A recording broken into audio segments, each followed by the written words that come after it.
Je me suis toujours demandé pourquoi en France on dit c'est simple comme bonjour pour exprimer que quelque chose est facile. Simple comme bonjour. Mais il n'y a rien de plus compliqué que de se dire bonjour en France. Surtout pour un étranger. Car les Français ne se disent pas juste salut ou ne se contentent pas de se serrer la main comme les Allemands. Ils se font la bise. Et faire la bise, c'est tout un art. Celui qui ne l'a pas appris dès le plus jeune âge, comme les petits Français, allez, fais une bise à tata Géraldine, a souvent l'air maladroit. Un peu raide, l'étranger se penche en avant, lèvres pointues et bras ballants, n'osant pas toucher l'autre, ne sachant pas par quel côté commencer, incertain s'il faut poser les lèvres ou faire comme si on embrassait l'air. Ne riez pas, les pauvres élèves allemands en échange scolaire connaissent tous ce terrible moment de gêne quand ils se trouvent face à leur famille d'accueil et que tout le monde n'a qu'une idée en tête, leur faire la bise. Pour faire la bise, on doit se poser 4 questions. Quand, qui, comment, combien. Quand. Quand on se retrouve pour les loisirs, parfois le matin au travail et toujours quand on arrive chez des amis. Il est évident que le temps d'embrassade est proportionnel au nombre d'amis. Si vous débarquez dans une soirée où se trouvent déjà 15 personnes, vous avez le temps de mourir de faim avant de passer au buffet. Les Allemands, qui ont l'habitude de faire juste « allô » avec la main, trouvent ça toujours un peu fastidieux. Qui ?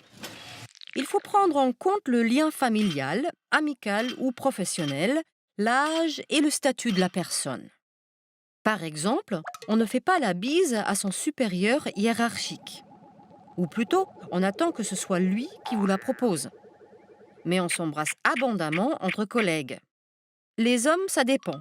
Ils s'embrassent parfois quand ils sont amis ou membres de la même famille, mais pas toujours. Entre jeunes, on s'embrasse beaucoup et les garçons semblent s'y mettre de plus en plus. Comment ? La bise crée une promiscuité immédiate. C'est un reniflement animalier et aussi une bonne base pour draguer. L'intensité, la durée et la conviction qu'on met dedans sont donc variables et il faut se confier à son feeling. Si on ne connaît pas bien la personne, il est conseillé d'agir avec retenue. Combien ? Ah, nous voilà arrivés au problème du nombre. Les Parisiens en font 2, les Montpelliérains 3.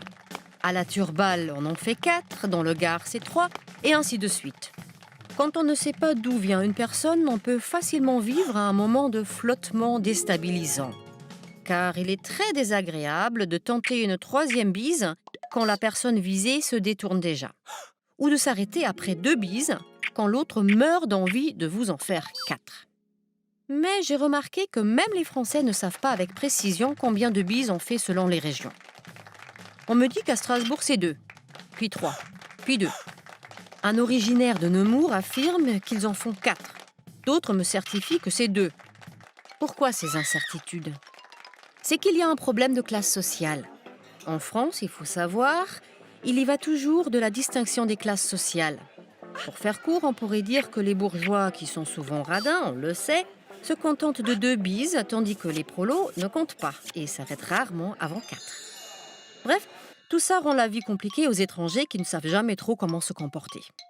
D'ailleurs, le sujet est tellement complexe qu'il existe même des sites internet avec des cartes de France de la bise, très utiles pour le touriste comme pour l'autochtone.